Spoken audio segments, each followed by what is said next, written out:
안녕하세요. 세무법인 참길 이래훈 세무사입니다. 개인사업자를 위한 세법 해설 세 번째 시간. 오늘의 주제는 소득세입니다. 자, 이제 강의를 시작하도록 하겠습니다. 소득세의 기초. 현행소득세법상 일정 기간 동안 발생된 소득을 과세 대상으로 하는 조세로 법인의 소득을 과세 대상으로 하는 법인세와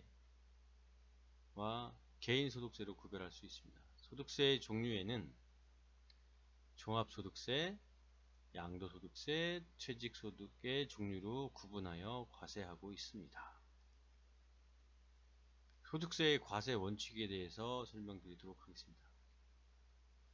우리나라 소득세법은 원칙적으로 과세세 대상으로 열거된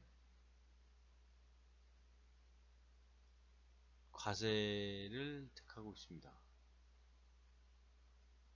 과세 대상으로 열거된 과세 대상만 과세를 하고 있습니다. 다만 이자, 배당, 연금, 사업소득에 대하여는 법령에 열거된 것 이외에도 유산소득에 대하여 동일하게 과세할 수 있도록 유형별 포괄주의를 선택하고 있습니다. 이 점 유념하시길 바랍니다. 현행소득세법상 과세되지 아니하는 미열거 소득은 대표적으로 채권에 대한 매매차익과 작물생산소득, 기계장치 등 사업용 자산에 대한 양도, 사고보상 목적의 위자료, 상장법인의 소액주주, 그리고 소액주주의 주식 양도를 위한 소득, 비상업적 연구 및 개발업의 소득은 소득세를 부담하지 않고 있습니다. 다만 상장법인의 소액주주 범위가 2018년부터 조금씩 축소되고 있고요. 상대적으로 대주주의 범위는 확대되고 있습니다. 이 점 유념했으면 좋겠고요. 자, 소득세를 어떻게 과세하느냐? 여러가지 소득을 합산하여 종합소득으로 과세하며 신고 납부 방법을 채택하고 있습니다. 그리고 원천징수란 소득을 지급하는 자가 국가를 대신하여 소득세를 징수하는 것을 말합니다. 여러가지 소득을 합산하여 종합소득으로 과세한다는 것에 대해서 설명을 드릴 거고요. 신고 납부 방법을 택하고 있다는 건 뭐냐면 나라에서 조사를 통해서 과세하는 것이 아니라 개인들이 내가 1년 동안 얼마큼 벌었습니다 라고 신고를 하고요. 그 신고된 소득에 대해서 적절한지 여부를 국세청으로 검증을 하고 판단을 해서 적정하다면 넘어가는 거고요. 적정하지 않다면 세무조사를 통하거나 아니면 과세자료, 해명자료를 보내서 수용신고를 하도록 유도하고 있습니다. 그리고 원천징수란 어떤 것인지 자 이제 다시 설명을 드리는데요. 페이지 30으로 한번 가볼까요?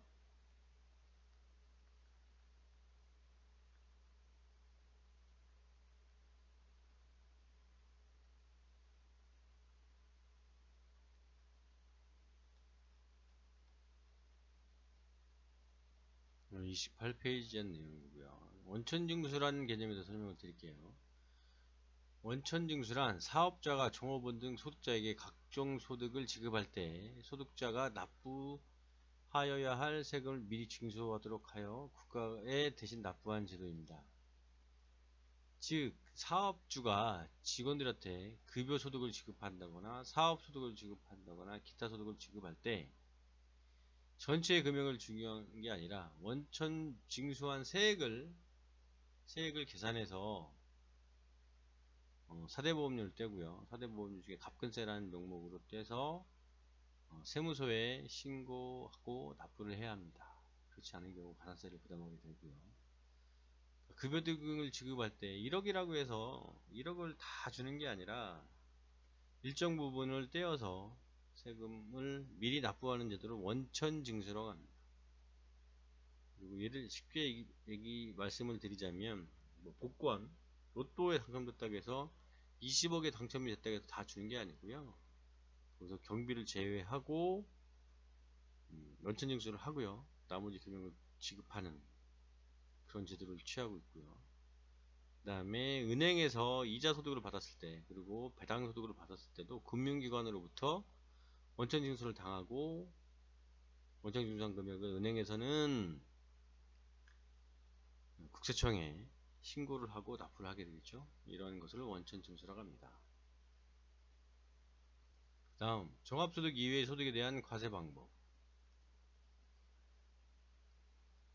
퇴직 양도소득세에 대해서는 다른 종류의 소득과 합산하지 아니하고 당해 소득에 대하여 별도의 과세 방법을 취하고 있습니다. 이와 같이 종합소득과 구분하여 과세하는 것을 분류과세라고 합니다. 무엇보다도 종합소득세라는 게 무엇인가에 대해서 개략적으로 설명을 한번 드려야 될 것 같은데요. 잘 보시면 종합소득 계산이라는 게 나오거든요. 오른편에. 자, 종합소득 금액은 이자, 배당, 부동산 임대소득, 그리고 사업소득, 근로소득, 연금소득, 연금료 소득 외에 소득을 기타 소득이라고 하는데요. 이런 소득을 다 합산을 하고요. 합산한 금액을 종합소득 금액이라고 합니다. 이 금액에서 종합소득 공제 차감해 주는 거죠. 인적공제 중에는 기본공제, 추가공제가 있고요. 특별공제가 있고 조세특례제한법상 소득공제가 있습니다. 그러니까 종합소득 금액에서 종합소득 공제를 빼게 되면 종합소득 과세표준이 계산이 되고요. 이 과세표준에 6%부터 42%까지 세율을 적용해서 산출세액을 계산합니다. 이 산출된 세액에서 공제감면세액을 차감하는데요. 배당을 받았을 때는 배당세액 공제, 그리고 사업자가 기장을 통해서 신고를 했을 때 기장세액 공제라는 게 있고요. 근로자인 경우 근로소득 공제를 적용받고요. 자녀세액 공제, 특별세액 공제가 있고 조세특례제한법상 감면이 있을 수가 있고요. 그렇게 산출세액에서 공제감면세액을 차감한 금액을 결정세액이라고 합니다. 이 결정세액에다가 모든 신고를 성실히 이행하면 괜찮은데 이행하지 않았을 때 신고불성실 가산세와 납부불성실 가산세가 나오겠죠.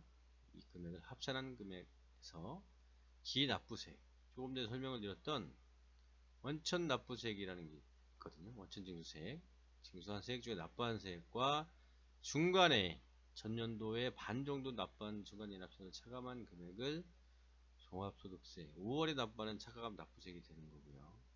만약에 성실신고 대상자라면 6월달에 납부를 하겠죠. 이렇게 계산하는 것을 종합소득세 계산 구조입니다. 이 사업소득에 대한 좌측표에 나오는 사업소득에 대한 내용은 지난번 손익계산서와 좀 연관이 되어 있는 거고요. 이 내용은 4차 다시 설명을 드리도록 하겠습니다. 처음 보시는 분들은 내용이 상당히 어려울 수 있어요. 근데 기본적인 거를 갖고 넘어가야지 다음 내용이 이해되니까 제가 설명을 드린 거고요. 그래서 지금도 과세기간에 대해서 한 명 더 설명을 드리면, 과세기간이라 하면 세법에 의하여 국세의 과세표준 계산의 기초가 되는 기간을 말합니다. 소득세는 원천적으로 1월 1일부터 12월 30일까지 소득금액에 대하여 과세하고 있고, 과세기간은 사업의 개시나 폐업에 영향받지 않고 임의로 과세기간을 선택하는 것도 허용하지 않고 있습니다. 다만 사망한 경우에는 1월 1일부터 사망한 날짜까지 소득에 대해서 신고를 하는 거고요. 거주자가 출국으로 비거주자가 된 경우에 국내 주소를 두지 않고 비거주자가 된 경우에는 출국한 날까지 과세기간으로 해서 소득세를 계산하게 됩니다. 그리고 납세지, 과연 세금은 어디에 납부하는 것이냐 라고 했을 때 주소지 관할 자기 주소지가 납세지가 되는 거고요. 비거주자의 경우에는 주된 사업장의 국내 소유지가 됩니다. 자, 이 소득세법상의 납세지하고 부가가치세법의 납세지는 약간 다른데요. 거주지, 예를 들어서 대전에 둔산에 있고 사업장은 유성구에 있다. 서울로 치면 종려구에 있고 영등포구에 있다.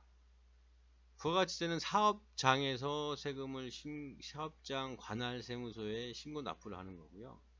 소득세는 주소지 관할로 신고를 하게 됩니다. 그래서 거주지하고 사업장 위치가 다르면 당연히 소득세 신고와 부가가치세 신고 납세 장소는 달라집니다.